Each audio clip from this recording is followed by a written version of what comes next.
आनंदाची गोष्ट म्हणजे आज या कार्यक्रमाच्या प्रमुख अशा तिसऱ्या वर्धापन दिनाला येण्याचा योग आला. आपण सुरुवातीला ओंकाराची पूजा केली. बरेच लोकांना माहित असेल की आपली जी ज्ञानेश्वरी ग्रंथ जो आहे, या ग्रंथाची सुरुवात ज्ञानेश्वर माऊलींनी करताना कुठे गणपती स्तवन करून किंवा गणपतींचा उच्चार करून न करता ओंकाराने सुरुवात केलेली आहे. ओम नमो जी आद्या वेद प्रतिपाद्या जय जय स्वसंवेद्या आत्मरूपा, म्हणजे अव्यक्त परमेश्वराचं व्यक्त रूप जे ओम आहे त्याला स्मरून आपण आपल्या कार्यक्रमाला सुरुवात केलेली आहे. आजच्या कार्यक्रमाला मंचावर उपस्थित माननीय सौभाग्यवती सुशीलाताई दुरुक्कर सर, सौ वैदेही बोरगावकर आणि विद्याताई खेडीकर आणि आमच्या सर्वांच्या मावशी,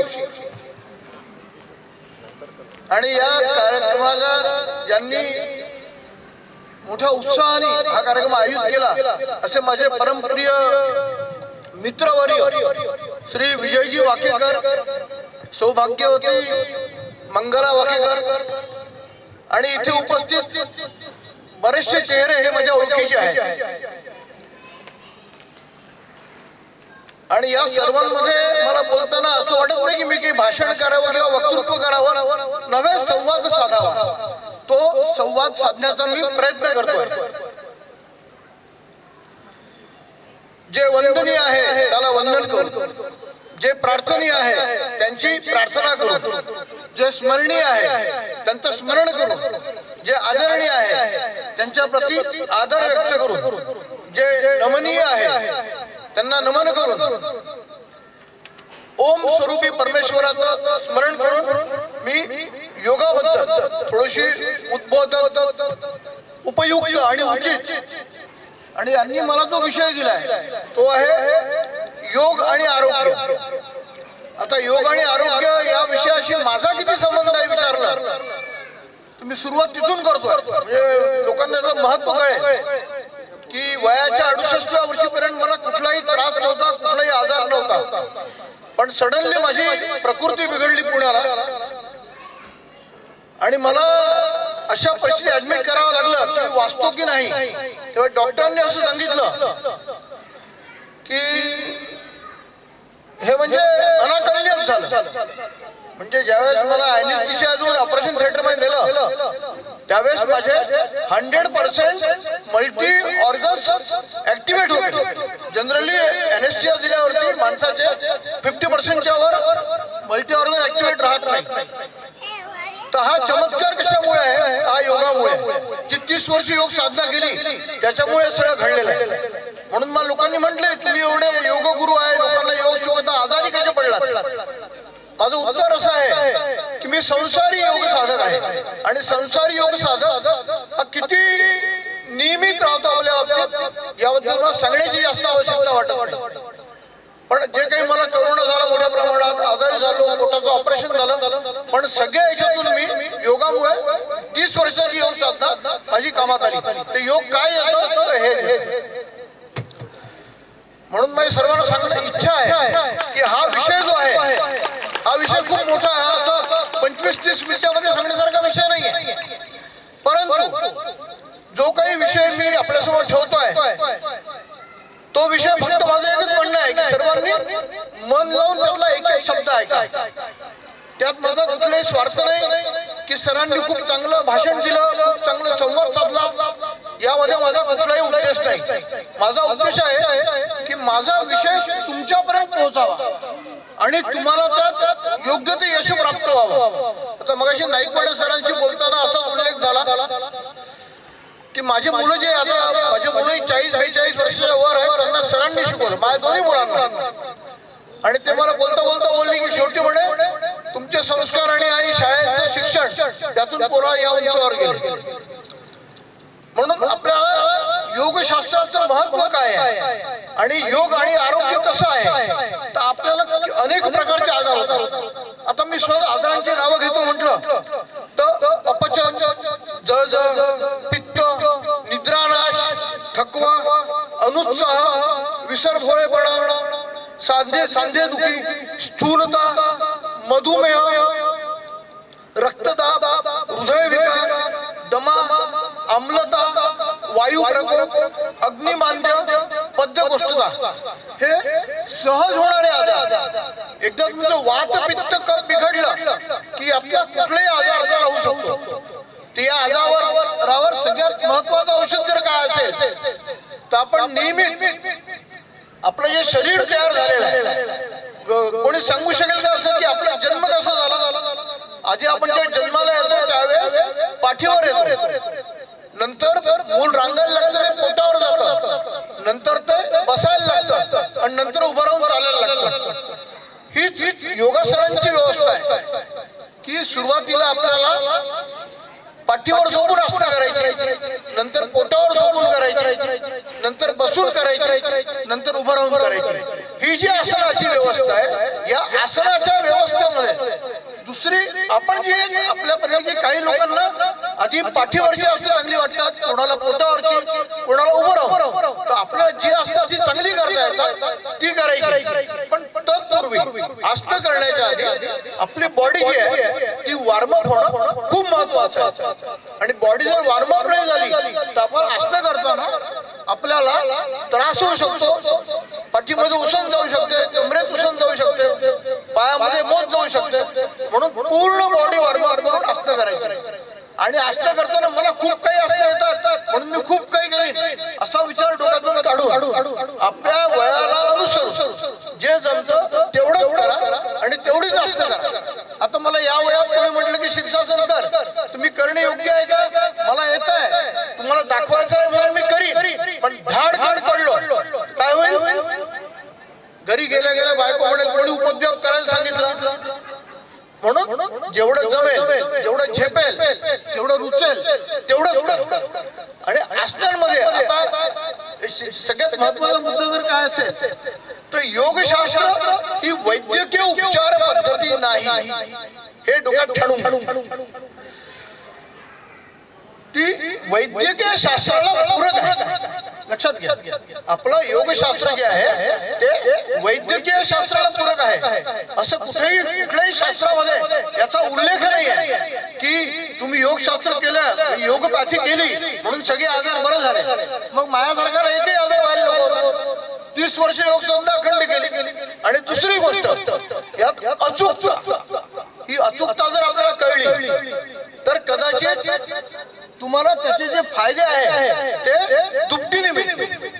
उदाहरणादाखल की आपण कधी आसनं करताना, पुरं खालीच करताना, सूर्यनमस्कार घालताना जर श्वसनाचे नियम पाळले, श्वास घेणे, श्वास सोडणे, म्हणजे बॉडी ट्रेस करताना श्वास घ्या, बॉडी रिलीज करताना श्वास सोडा, हे तुम्हाला साधलं पाहिजे. आणि अनेक दिवस योग संध्या केल्यावर ते आपोआप सापतात. नाही तर आपलं आसनं करायला सांगितलंय, करायचे इकडे श्वास घेतलाय आणि अर्ध मच्छिंद्रासनामध्ये फिरतोय, तुम्हाला पोटाला त्रास होतो. त्यामुळे तुम्हाला फ्युचर मध्ये एखाद वेळेस अपेंडिसाइटिसचा त्रास होऊ शकेल, हर्नियाचा त्रास होऊ शकेल. आता साधा एक हिशोब सांगतो तुम्हाला की आपण जे आसनं आहे, प्रत्येक माणूस हा जन्माला येतो, हा श्वास मोजून जन्माला येतो. प्रत्येक म्हणजे श्वास ठरले ते पूर्ण श्वास झाल्याशिवाय माणूस कधीही मृत्युमुखी पडत नाही. याचं कारण असं आहे की एक्झाम्पल जो तुम्हाला, माझे एक मित्र होते, विजयराव ओळखतात, आमच्याकडे डीए होते एपी देशपांडे म्हणून. या माणसाला आयुष्यात एकही मित्र नाही, कधी कोणाकडे गेला नाही, कधी कोणाबरोबर 2 रुपयाचा चहा प्यायला गेला नाही. आणि आश्चर्य म्हणजे की ते जेव्हा एका मित्राबरोबर माझ्याकडे आले माझ्या योग वर्गात, तर ते मला गुरुस्थानी मानायला लागले. वयाच्या 80 वर्षापर्यंत जगले. 80व्या वर्षापर्यंत त्या माणसाने एकही गोळी घेतली नाही. आणि आत्ताच त्याचा तो ऍक्सिडेंट होऊन ते वारले. ते पुण्याहून नागपूरला यायला निघाले होते आणि त्या हमालाला 2 रुपये द्यावे लागतील, 50 रुपये द्यावे लागतील म्हणून हे महाराज दोन्ही बॅग घेऊन त्या एक्सलेटरवरून चढायला गेले आणि वरून खाली पडले. आणि तिसऱ्या दिवशी डेथ झाली. त्यांचे गुरु आले तेव्हा त्यांच्या बायकोनी विचारलं वहिनी की का म्हणे यांना आयुष्यात एकही आजार मी गोळी घेतली नाही, गेले कसे काय? त्यांच्या गुरुंनी स्पष्ट सांगितलं पण पोहोचलेले होते म्हणजे यांचे श्वास संपले होते म्हणे. हा मृत्यू हा निमित्त काय म्हणते. म्हणून आपण सगळे मोजलेले श्वास घेऊन, म्हणून आपण जर प्राणायाम केला, जलद श्वसन केलं किंवा दीर्घ श्वसन केलं, तर अनुलोम केलं तर आपले श्वास वाचतात. तर प्रत्येक माणूस दिवसाकडे 500 श्वास वाचवू शकतो. म्हणजे 500 श्वासाने आपलं आयुष्य वाढेल. कदाचित मी प्राणायाम नसता केला, हा अभ्यास नसता केला तर माझाही साधारणतः 70 मध्ये माझाही डेथ झाला असता. पण ते श्वास आहे ना, तो श्वास असल्यामुळे मला कोणी न्यायला तयारच नाही. मी म्हणतो मला रोज रात्री झोपताना जीवाला प्रार्थना करतो की उद्या सकाळी मला उठवू नको. अगदी प्रामाणिकपणे अनायासेन मरण विना दैन्येन जीवन देहांते तो सान्निध्यम देही मे परमेश्वर. भगवंता मला असं वरदान दे की मला अनायास सहज मरण यावं, विना दैन्येन जीवन, माझी हाल करून किंवा माझ्यामुळे दुसऱ्यांची हाल करून असं मरण येऊ नये. अशा प्रकारचं वरदान भगवंता तू मला दे. आणि हे लोकांना वाटतं की लोक मरणाला घाबरतात, मृत्यूला कोणी घाबरत. खोटी गोष्ट आहे, माझा विश्वास आहे का, कारण मी स्वतः नाही घाबरत. सांगायचं तात्पर्य असं आहे की आपला कुठलाही आजार झाला तर त्या आजारावर मात करण्याची शक्ती ही आपल्या मनात आहे. म्हणून तुकाराम महाराज म्हणतात, मन करा रे प्रसन्न सर्व सिद्धीचे कारण. मन जर प्रसन्न असेल तर सर्व सिद्धी मिळतात आणि माणसाची जी आत्मिक शक्ती आहे ती मोठ्या प्रमाणात वाढते. आता योग आणि आरोग्य यातला सगळ्यात महत्वाचा मुद्दा तुम्हाला सांगतो की आपण पोटावरचे काही असते करतो. पोटावर झोपून कोणते असते पटकन नाव सांगा. एकदम पोटावर झोपून करणाऱ्या असताना नाव सांगा जोराने. भुजंगासन, शलभासन, धनुरासन. आता या 3 आसनांचं तुम्हाला महत्व सांगतो मी की ज्या माणसाने कायम भुजंगासन केलं असेल त्याला आयुष्यात कधीच स्पॉन्डिलायटिस होणार नाही. हे 3 आसनं माझ्या अतिशय आवडते. मला आजपर्यंत मानदुखीचा किंवा स्पॉन्डिलायटिसचा त्रास झालेला नाही. अनुभवाची बोल. ज्यांना कॉन्स्टिपेशनचा त्रास आहे त्यांनी अग्निसार प्रक्रिया करावी. अग्निसार प्रक्रिया झाल्यावरती कपालभाती कमी प्रमाणात करायची. मी काय म्हटलं, अग्निसार झाला आहे म्हणून कपालभाती कमी करायची. आणि त्यानंतर कपालभाती झाल्यावरती जसं आपल्याला आपण दोन्ही गुडघ्यांवर भार देऊन अशी उभे राहतो, या अशीच उभं राहायचं, दोन्ही हात गुडघ्यांवर ठेवायचे आणि पूर्ण श्वास घेऊन सोडून द्यायचा. मी तुम्हाला खात्रीने सांगतो की कॉन्स्टिपेशनचा त्रास काही प्रमाणात, मी पूर्ण म्हणतो नाही, काही प्रमाणात कमी झाल्याशिवाय राहणार नाही. त्याचप्रमाणे योगासनांच्या प्राणायामाच्या अभ्यासामध्ये आता आपण माणूस मिनिटाला किती श्वास घेतो? मिनिटाला माणूस 15 श्वास घेतो. 60 मिनिटाला किती घेतो? 900 श्वास घेतो. आणि 24 तासाला 21,600 श्वास घेतो. आता मी रोज अर्धा तास अनुलोम विलोम करतो. उदाहरण देतो म्हणून की तुम्ही अनुलोम जर केलं तुम्ही साधारणतः 1 मिनिटामध्ये माणूस 5 श्वास घेतो, 5 सोडतो. म्हणजे किती श्वास वाचले? 10 श्वास वाचले. किती वाचले? 10 श्वास वाचले. म्हणजे 1 मिनिटामध्ये तुमचे 10 श्वास वाचले. रोज तुम्ही 10 मिनिट केला तर 10 100 श्वास वाचले. अशा पद्धतीने अभ्यास केला आपले श्वास वाचतात, नवे श्वास वाचतात. आपल्याला निरोगी आणि दीर्घायुष्य लाभतं. आणि निरोगी आणि दीर्घायुष्य लाभण्याकरता बरं किती व्यायाम करावा मला जर कोणी विचारलं तर खूप झालं. एक 15 मिनिट तुम्ही आसनं करा, शरीराच्या हालचाली करा, पूरक हालचाली करा, सूर्यनमस्कार करा. आणि ज्यांना शक्य आहे त्यांनी प्राणायाम करा. आता प्राणायाम म्हणजे कसं की आपण जो प्राणायाम शब्द वापरतो कायम, आपण प्राणायाम नाही करत. कपालभाती शुद्धिक्रिया. कितवी शुद्धिक्रिया आहे? शेवटची. धौतीर बसती नथातेती लौलिकी त्राटकम तथा कपालभाती शैतानी षटचर्माणे समाचार. तर ही जी शुद्धिक्रिया आहे ही आमच्या परमपूजनीय रामदेव बाबांनी त्याला प्राणायामाचं नाव दिल्यामुळे त्याला एक वेगळं स्वरूप प्राप्त झालं, ज्याचे फायदे आपण सगळे घेतो.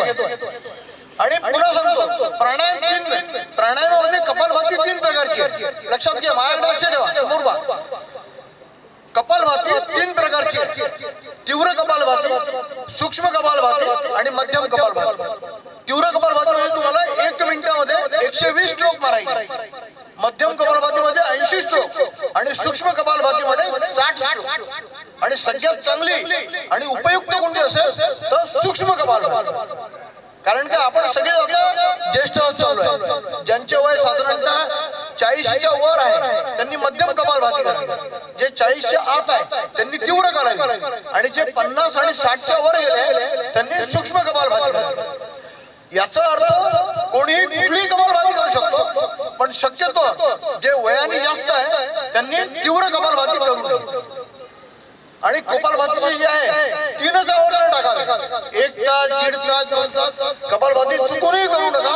त्याचे आडवस परिणाम आमच्याकडे साधकांनी अनुभवले आहे। म्हणजे माझ्याकडे असे लोक आजही येतात की मी सर म्हणे रोज अर्धा तास कपालभाती करतो, अरे कशाला करतो, काही गरज नाही ना, 3 आवर्जन टाका। असं वाटलं किंवा मला 5 आवर्जन टाका, पण 1-1 तास कपालभाती करायची गरज नाही। आणि अनुलोम विलोमवर जास्तीत जास्त तुम्ही म्हणजे भर द्या, अनुलोम विलोम अनुविलोम सारखा आजार म्हणजे उत्कृष्ट अशी योग प्रक्रिया नाही। आता मी प्राणायामामध्ये फक्त कपालभाती करतो, कपालभाती किती करतो तो मोजून 2 मिनिट, अग्निसार 1 मिनिट आणि अनुलोम विलोम अर्धा तास।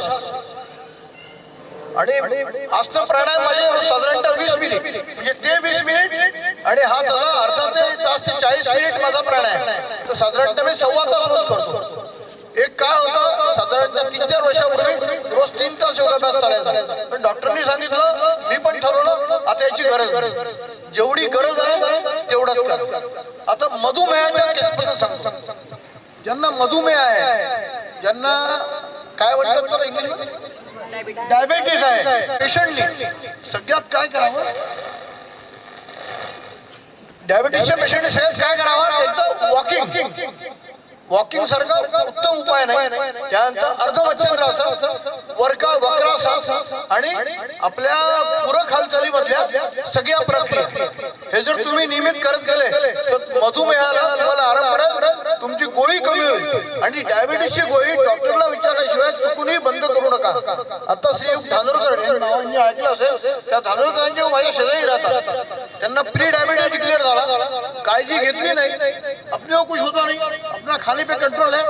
आता 15 दिवसापूर्वी त्या माणसाची शुगर 600च्या वर, म्हणजे मीटरही काम करत नव्हतं, त्यांना घेऊन गेलो, मग तेव्हा काय म्हणे डॉक्टर म्हणे असं क्यों किया, नहीं डॉक्टर कुछ नहीं होता। आणि त्या महाशयांनी 15 दिवस गोळ्या घेतल्या आणि परत गोळी आपल्या मनाने बंद केली, चुकीचं आहे। आणि शेवटी काय आहे की आपलं जे मेडिकल सायन्स आहे, मेडिकल सायन्स मध्ये काही गोष्टी या आपण ज्या काही शिकतो त्यापेक्षा खूप वरच्या लेव्हल, म्हणून सांगतो पुन्हा की वैद्यकीय शास्त्र हे योग शास्त्राला पूरक आहे, हे चुका विसरू नये। की मला आजार झाला, मी योगा करतो, मी वाकेकर गुरुजींकडे जाईन, त्यांना सांगितलं मला हा त्रास होतो आहे, मी काय करू, वाकेकर गुरुजी तुम्हाला काही सांगू शकणार नाही, ते हे सांगतील की जो योगा करताय तो नियमित करा, आणि काही त्रास असेल ते डॉक्टरांकडे जा। उगाच आपण म्हणजे एखाद्या शास्त्राला बदनाम करायचं की मी इतकी दिवस योगाभ्यास केला आणि मला हे कसं झालं, काही असं कोणामुळे होत नसतं। आपले प्रारब्ध आहे, प्रारब्धाचे भोग इथेच भोगावे लागतात, ते जात नाही।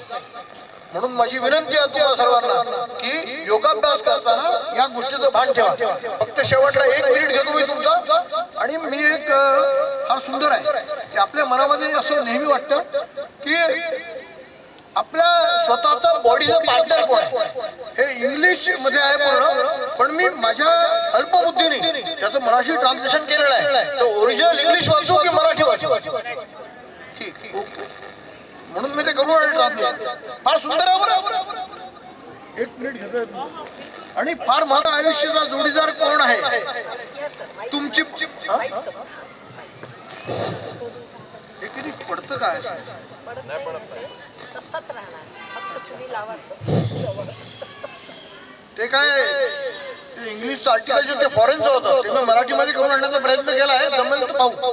तुमच्या आयुष्याचा जोडीदार कोण आहे, तुमची पत्नी, तुमचा पती, तुमची आई, तुमचे वडील, तुमचा मुलगा मुलगी की तुमचे मित्र, नाही। माझ्या प्रिय मित्रांनो, माझ्या प्रिय बांधवांनो, यापैकी कोणीही तुमचा मित्र किंवा साथी होऊच शकत नाही. तुमचा साथी कोण आहे? तुमचा खरा आयुष्याचा साथी आहे तुमचे स्वतःचे शरीर. एकदा तुमच्या शरीराने तुमची साथ सोबत सोडली की मग कोणीही तुमच्या सोबत येत नाही. तुम्ही आणि तुमचे शरीर व त्याची क्षमता अगदी जन्मापासून ते तुमची जबाबदारी आणि व्याधी तुम्हाला परतफेड होतेच. लक्षात घ्या. तुम्ही तुमच्या शरीरासाठी जेवढी काळजी करा तेवढीच तुमचं शरीर तुमची काळजी घेते. तंदुरुस्त राहण्यासाठी तुम्ही काय काय करता, किती आराम देता, किती शरीराला ताण देता, आपलं शरीर किती सांभाळता, तुम्ही तुमच्या शरीराला किती साथ देऊन कार्य करता. लक्षात ठेवा मित्रांनो, तुमचं शरीर तुम्हाला किती साथ देईल. तुमचं शरीर हेच तुमची खरी मिळकत आहे. तुमचं शरीरच तुमची खरी जबाबदारी आहे. तुमचं शरीर हे तुमचीच जबाबदारी आहे माझ्या मित्रांनो, कारण तुम्हीच त्याचे खरे सोबती आहात. तुम्ही स्वतःची काळजी घ्या.